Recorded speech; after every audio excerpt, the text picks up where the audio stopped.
Droughts are powerful things. They wind up impacting every area of your life.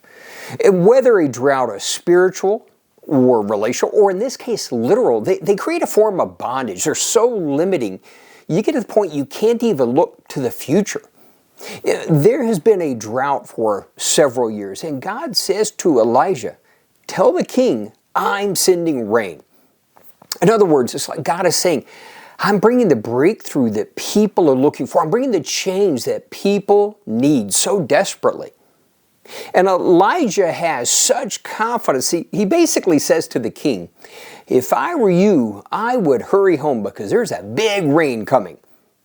Now at this point, there is not a cloud in the sky. But God has said it. Now how do we respond? What do we do now? Can we just relax? Well, Elijah prays, and not a casual, thank you God, you said it. By the way, when's it going to happen? We'll wait. No, Elijah prays fervently.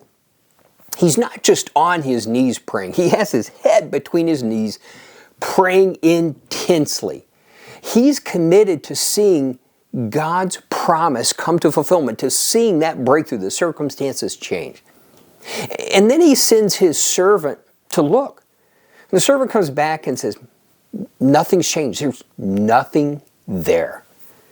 See, this is another opportunity when so many just stop.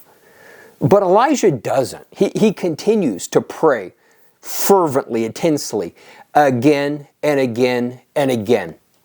And each time he sends the servant to look for evidence and comes back with a report of nothing. See, this is when greatness rises to the occasion.